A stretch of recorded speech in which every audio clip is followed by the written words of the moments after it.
Students, today we are study about chemical bonds.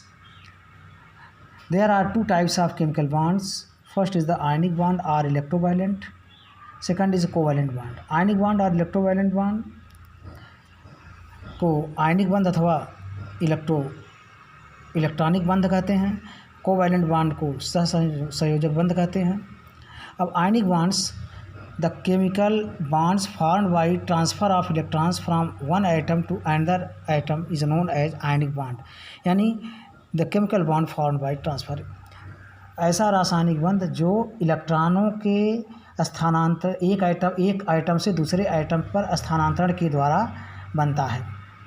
अथवा an ionic bond is formed when one of atom can donate electrons to achieve the inert gas electron configuration and the other atom needs electrons to achieve the inert gas electron configuration, यानी कि ionic bond तब बनता है जब एक atom electron को inert gas configuration प्राप्त करने के लिए डोनेट करता है, देता है, तथा दूसरा एटम को इलेक्ट्रॉन ग्रहण करने की आवश्यकता होती है इनर्ट गैस स्ट्रक्चर प्राप्त करने के लिए।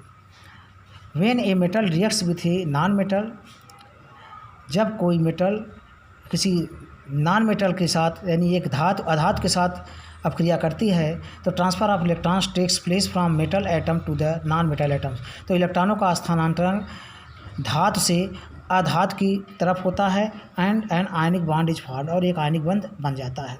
जैसे सोडियम इज मेटल, सोडियम एक धातु है और क्लोरीन जो है एक अधातु है। So when sodium reacts with chlorine, जब सोडियम क्लोरीन के साथ रिएक्ट करके सोडियम क्लोराइड बनाता है तो ट्रांसफ़र ऑफ इलेक्ट्रॉन्स जो होते हैं, इलेक्ट्रॉनों का स्थानांतरण जो होता है वह सोडियम आइटम से क्लोरीन आइटम की तरफ होता है and an ionic bond is formed, और एक आयनिक बंध बन जाता है। The strong force of attraction developed between the oppositely charged ions is known as ionic bond. Oppositely charged के बीच जो strong force of attraction developed होता है, बनता है प्रबल वैद्युत बल जो लगता है, उसी को हम लोग आयनिक बंध कहते हैं। The compounds containing ionic bonds are called ionic compounds, ऐसे कंपाउंड्स जिनमें आयनिक बंध बना होता है उसे हम आयनिक कंपाउंड्स कहते हैं।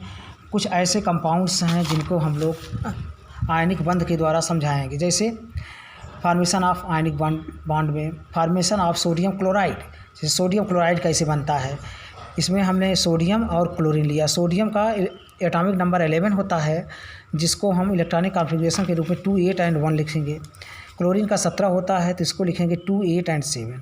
इसमें है क्या कि 2, 8 और 1 सोडियम में, एक इलेक्ट्रॉन इसके बाहरी ऑर्बिट में है, कक्षा में है, तो वो इलेक्ट्रॉन को दे देगा क्लोरीन को अगर, तो 2, 8, 8 ये भी हो जाएंगे। तो इसको इस प्रकार से हम दिखा सकते हैं कि सोडियम पर एक इलेक्ट्रॉन जो एक्स्ट्रा है वो एक इलेक्ट्रॉन अगर ये निकाल देता है, माइनस कर देता है, तो यानी प्लस बन जाता है, यानी 2, 8 1 से अब ये हो जाएगा 2, 8।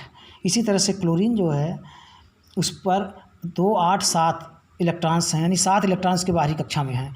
अगर ये एक इलेक्ट्रॉन इससे ले लेता है तो ये इसके पास अब कुल इलेक्ट्रॉनों की संख्या 8 हो जाएगी, 2, 2, 4, 2, 6, 2, 8, और इस पर एक माइनस चार्ज लग जाएगा।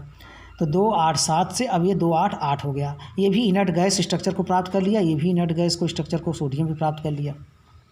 अब इसको हम इस प्रकार से भी दिखा सकते हैं कि Na पर 1 इलेक्ट्रॉन और क्लोरीन पर 7 इलेक्ट्रॉन्स, तो Na का 1 इलेक्ट्रॉन जो है ये क्लोरीन पर आकर के क्या हुआ, ट्रांसफ़र हो गया, ट्रांसफ़र होकर यानी प्लस बना दिया, और क्लोरीन पर जो है 7 की जगह पे अब 8 इलेक्ट्रॉन हो गए और इस पर माइनस चार्ज हो गया। अब इसकी संख्या इलेक्ट्रॉनों की 8 हो गई, तो 2, 8, ये 2, 8 1 से 2, 8 7 हुआ, और ये 2, 8 हो गए यानी प्लस, और Cl माइनस जिसको क्लोराइड आयन कहेंगे 2, 8, 8 हो गए। इसको हम ऑर्बिटल के आधार पर या इलेक्ट्रॉनिक कॉन्फ़िगरेशन के आधार पर इस प्रकार दिखा सकते हैं कि सोडियम में 3 ऑर्बिट्स हैं, पहली ऑर्बिट में 2 इलेक्ट्रॉन, दूसरी ऑर्बिट में 8 इलेक्ट्रॉन और तीसरी ऑर्बिट में 1 इलेक्ट्रॉन है। और क्लोरीन में 3 ऑर्बिट्स हैं, पहली में 2 इलेक्ट्रॉन, दूसरी में 8 और तीसरी में 7 इलेक्ट्रॉन। ये दोनों जब कंबाइन करते हैं तो अब सोडियम का चूँकि एक इलेक्ट्रॉन बाहर निकल जाएगा तो अब सोडियम में कुल 2 ही ऑर्बिट बचेंगे, 2 ही कक्षक बचेंगे। तो पहले में 2 इलेक्ट्रॉन और दूसरे में 8 इलेक्ट्रॉन हुए। अब क्लोरीन में क्या हुआ कि एक इलेक्ट्रॉन जो है सोडियम वाला चला जाएगा, ऑर्बिटल तो उसमें उतने रहेंगे, 3 ही रहेंगे। तो 2 पहली ऑर्बिट में, दूसरे में 8 और तीसरे में भी 8 इलेक्ट्रॉन हो गए। इस प्रकार से सोडियम एटम और क्लोरीन एटम जो है कंबाइन करके सोडियम क्लोराइड जो है बनाते हैं। Thank you. इसके आगे और एग्जांपल्स हम अगली वीडियो में देंगे।